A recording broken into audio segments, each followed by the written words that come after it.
Welcome guys to lecture 2 of your basic to advance crash course. आज मैं बात करने जा रहा हूँ मार्केट्स के बारे में। कुछ के बारे में तो आप लोग जानते हैं, जैसे कि स्टॉक मार्केट, जैसे कि क्रिप्टो करेंसीज के बारे में आपने सुना ही होगा। ये बेसिक एक बिगिनर्स के लिए है, तो इसलिए मैं सारी चीज़ें बहुत सिंप्लीफाइड तरीके से बताऊंगा। आपने अभी तक यही सुना होगा कि एक ही तरीके की मार्केट होती है, जैसे कि स्टॉक मार्केट है जिसके अंदर हम कंपनी के शेयर्स खरीदते हैं और उन्हें सस्ते पे खरीदते हैं और महंगे पे जाके बेच देते हैं, यानी कि सेल कर देते हैं। इसके अलावा भी दुनिया में कई तरीके की ट्रेडिंग होती है और इन कई तरीके की ट्रेडिंग में से मैं कुछ के बारे में बात करूंगा जो कि आपको रियल लाइफ में यूज में आएंगे। जैसे कि मैं आपको ये सब नहीं बताऊंगा कि आपको मैं टिग्नोमेट्री समझाने लग जाऊं जो लाइफ में आके कभी काम नहीं आती। आप खुद बताओ, आपकी लाइफ में साइन थीटा कॉस थीटा काम आ रहे हैं? नहीं आ रहे ना, तो इसका मतलब वो किसी काम की नहीं है। इसी तरीके से मैं आपको उन्हीं मार्केट्स और उन्हीं पोजीशंस और उन्हीं मार्केट के स्पेसिफिक एरिया के बारे में बताऊंगा जो आपके ट्रेडिंग के टाइम काम आएंगे, नॉलेज के टाइम नहीं। क्योंकि आपको किसी को एक्सप्लेन नहीं करना कि ये मार्केट कैसे जा रही है, मार्केट कैसे, ये आपके अपने प्रॉफिट के लिए। ठीक है, ये सब मेरे लिए है कि मुझे याद करना पड़ेगा ताकि आपको मैं एक्सप्लेन कर सकूँ। ठीक है, अगर आप एक्सप्लेनिंग की लाइन में जाना चाहते हो तो ठीक है, कोई दिक्कत नहीं, मैं सारी चीज़ बता दूंगा। लेकिन अगर आप प्रॉफिट की लाइन में या ट्रेडिंग की लाइन में जाना चाहते हो तो सिर्फ वो सीखो जिससे प्रॉफिट निकले, वो नहीं प्रॉफिट के अलावा सब कुछ निकले। मैं बात करने जा रहा हूँ 3 मार्केट्स की, सभी मार्केट्स में से, जो कि सबसे पहले आती है आपकी स्टॉक और शेयर मार्केट। सेकंड आती है आपके पास फॉरेन एक्सचेंज मार्केट, जिसे हम फॉरेक्स भी बोलते हैं। And the third and the most popular है जो आज के टाइम में, क्रिप्टो करेंसीज, यानी कि क्रिप्टो मार्केट।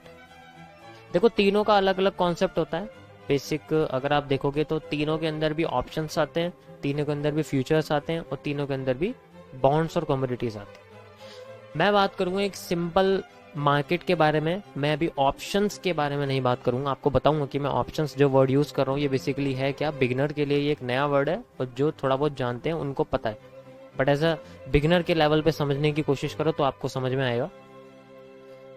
तो मैं सबसे पहले बात करता हूँ सबसे सिंपल तरीके से स्टॉक मार्केट के बारे में।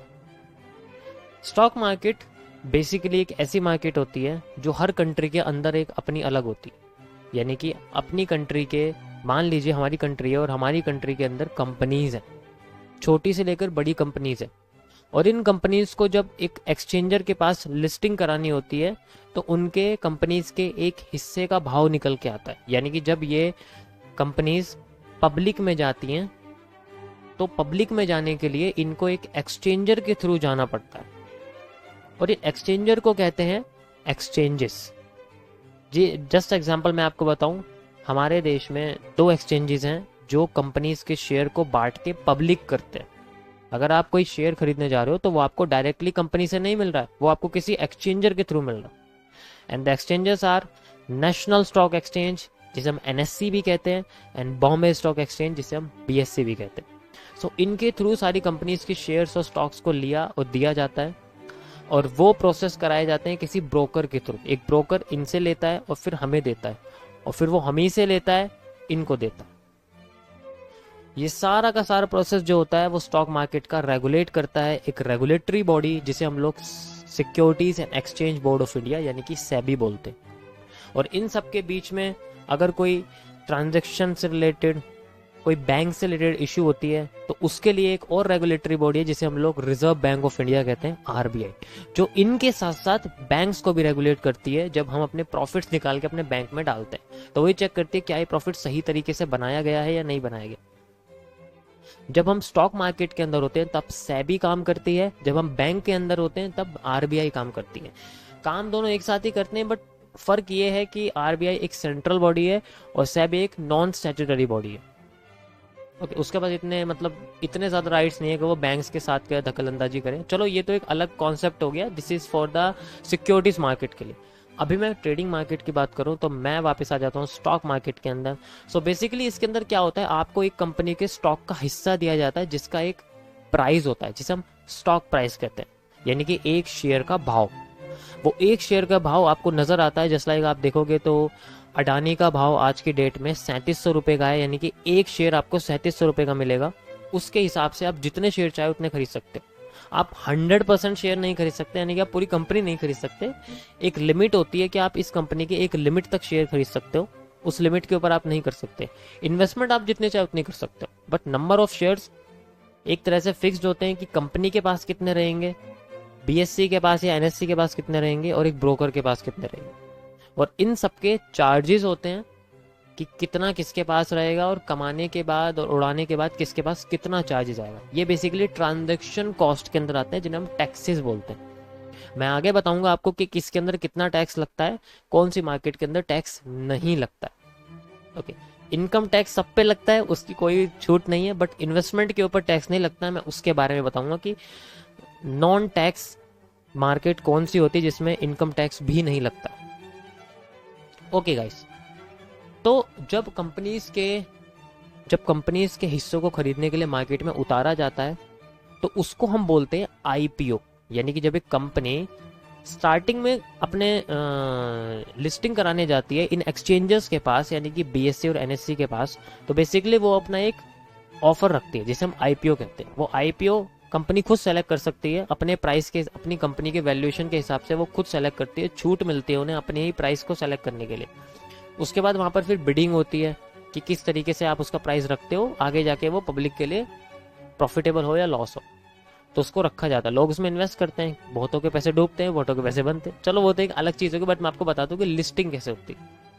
तो मान लीजिए एक कंपनी है, एक कंपनी के 100 हिस्से करे जाते हैं और एक हिस्से का भाव अभी करंटली 200 रुपये चल रहा है, और आपको सिर्फ इसके अंदर से 20% तक का हिस्सा खरीद सकते हो, इससे ज़्यादा नहीं ले सकते आप, क्योंकि बाकी के जो शेयर होल्डर्स होते हैं कंपनी के वो फिक्स होते हैं। जब आप किसी कंपनी में इन्वेस्ट करते हो, इट मीन्स कंपनी के अंदर फंडिंग आई है, ये समझ के चलिए। एक कंपनी का शेयर प्राइस है 100 रुपए का, यानी कि एक हिस्सा 100 रुपए का है, और उसके अंदर आज की वैल्यू 10,000 रुपए, यानी उस कंपनी की कैपिटलाइजेशन, कंपनी की वैल्यू कितना मार्केट कंपनी के लिए है, वो 10,000 रुपए। उसमें आपने 10,000 रुपए की और इन्वेस्टमेंट कर दी और वो कंपनी 10,000 से 20,000 की हो गई। अब उसकी वैल्यूएशन बढ़ गई, अब कंपनी ने अपने आप को ग्रो करने की कोशिश करी, प्रोडक्शन बढ़ाई, अपना सेल्स बढ़ाई। अब प्रॉफिट जब कंपनी ने कमाया तो उसमें पता चला कि कंपनी का प्रॉफिट 2 गुना बढ़ा है पिछले साल से। इट मीन्स उसका शेयर प्राइस भी 2 गुना हो गया। तो आपने जो 10,000 रुपए लगाए थे वो बेसिकली आपके 10 के 20 बन गए, क्योंकि जो 100 रुपए का प्राइस था वो 200 पहुंच चुका। इस तरीके से स्टॉक मार्केट वर्क करती है। इसको बोलते हैं हम लोग लॉन्ग करना, किसी भी चीज को लॉन्ग करना, यानी कि आप मार्केट में किसी भी स्टॉक के प्राइस के बढ़ने पर पैसा बनाते हैं। इसी का ऑपोजिट होता है मार्केट को शॉर्ट करना, यानी कि सेलिंग करना। आप मार्केट के प्राइस के नीचे गिरने पर भी अपने पोजीशंस लगा सकते हैं। ऐसा नहीं है कि मार्केट का प्राइस 200 से 100 हो जाएगा तो आपका लॉस है, नहीं। अगर आप शॉर्ट पोजीशन तैयार रखते हैं तो आप 200 से 100 में भी उतना ही कमा सकते हैं जितना आपने 100 से 200 में कमाया। इसको हम लोग शॉर्ट करना बोलते हैं, किसी भी चीज को शॉर्ट करना। ओके, स्टॉक मार्केट के अंदर बहुत सारे टर्म्स है जो आपको पता होने चाहिए। जस्ट लाइक सबसे पहले आपको मैंने बता ही दिया है आईपीओ, ये बहुत इंपॉर्टेंट होता है किसी भी कंपनी को लॉन्च करने के लिए। दूसरा, इसके अंदर ब्रोकर्स सबसे इंपॉर्टेंट रोल निभाते हैं, यानी कि स्टॉक मार्केट में कुछ भी खरीदने के लिए हमें ब्रोकर की नीड पड़ती है, जिन्हें हम स्टॉक ब्रोकर्स कहते हैं। एग्जाम्पल के लिए मैं आपको दिखा देता हूँ, जस्ट लाइक धन, जीरोधा, कोटक नियो, ये बहुत सारे हैं जो कि आपको एनएससी बीएससी से स्टॉक्स वगैरह लेके एक्सचेंजेस के थ्रू आपको देते हैं। इन सब के लिए टैक्सेस लगे रहते हैं कि आप जब भी कोई शेयर खरीदने जाते हो तो उस पर कितना टैक्स लगता है, आप उसको बेचने जाते हो कितना टैक्स लगता है, और उसमें जो प्रॉफिट निकलता है उस पर कितना टैक्स लगता है, ये सब आप देख सकते हो। कुछ फिक्स होते हैं, कुछ ब्रोकर अपनी साइड से सेलेक्ट करता है, जिसे हम ब्रोकरेज बोलते हैं। ब्रोकरेज और कमीशन दोनों सेम चीज होती है। तो कुछ चीज होती है जो ब्रोकर अपनी साइड से सेलेक्ट करके रखता है, उसे हम ब्रोकरेज बोलते हैं। बाकी का सारा हिस्सा पीछे के रेगुलेटरी बॉडी, गवर्नमेंट बॉडी जो है, सेबी वगैरह, आरबीआई वगैरह, इन सबका फिक्स रहता है। जस्ट लाइक सेबी के जो चार्जेस होते हैं वो फिक्स रहते हैं। ब्रोकर चाहे कोई सा भी हो, सेबी के चार्जेस फिक्स रहते हैं। ब्रोकर चाहे कोई सा भी हो, एसटीटी, सिक्योरिटी ट्रांजैक्शन टैक्सेस जिसे हम बोलते हैं, वो फिक्स रहते हैं। बस ब्रोकर अपने हिसाब से ब्रोकरेज कर सकता है, या तो वो फ्री देगा ब्रोकरेज या वो फिक्स कर सकता है। बाकी सब कुछ पीछे से सेम रहता है। स्टॉक मार्केट के अंदर ये सबसे पॉपुलर मार्केट होती है जिसे हम लोग ऑप्शंस बोलते हैं। ऑप्शंस मार्केट क्या होती है? बेसिकली ये एक इंडेक्स का पार्ट होता है। इट मीन्स मैं कह सकता हूँ कि ज्यादातर जो ऑप्शंस मार्केट होती है वो इंडेक्स के लिए यूज होती है। वैसे तो आप किसी स्टॉक्स के भी ऑप्शंस देख सकते हो, यानी कि प्रीमियम, एक स्टॉक का या इंडेक्स का प्रीमियम होता है। जैसे कि मान के चलो कि आप फ़ोन खरीदने जाते हो और एक फ़ोन का प्राइस, या मान लीजिए आप फ़ोन छोड़िए, आप गाड़ी खरीदने जाते हो जो भी लॉन्च होने वाली है लेकिन अभी हुई नहीं है। एक लॉन्च होने वाली होती है गाड़ी और उस गाड़ी का प्राइस है 20 लाख रुपए। अब आपने 20 लाख रुपए तो नहीं दिए, आपने बोला कि मैं 20 लाख की बजाय आपको 2 लाख देता हूँ प्रीमियम के तौर पे। आप इसको 2 लाख रुपए रखिए प्रीमियम के तौर पे। अगर गाड़ी का प्राइस लॉन्च होने के बाद 18 लाख हो जाता है तो इट मीन्स मुझे सिर्फ आपको 16 लाख देने हैं। ऑब्वियस सी बात है। अगर गाड़ी का प्राइस 22 लाख हो जाता है तो मुझे आपको 20 लाख देने हैं। लेकिन इसके अंदर एक कंडीशन होती है। ये कंडीशन पहली बोली जाती है कि अगर गाड़ी का प्राइस इससे जब 20 लाख से ज़्यादा होता है तो ये जो मैंने 2 लाख दिए हैं ये आपको प्रीमियम के तौर पे दिए। अगर ज़्यादा हो जाता है तो आप इसका यूज़ करना, मैं बाकी आपको लीज तौर पे दूंगा। तो जो बाकी के 2 लाख रुपए जो हम दे रहे हैं, दिस इज द प्रीमियम। ये एक्स्ट्रा होता है। आप प्रॉफिट में रहते हो, या तो प्रॉफिट में या कॉस्ट टू कॉस्ट में, ये 2 चीज़ें होती हैं इसके अंदर।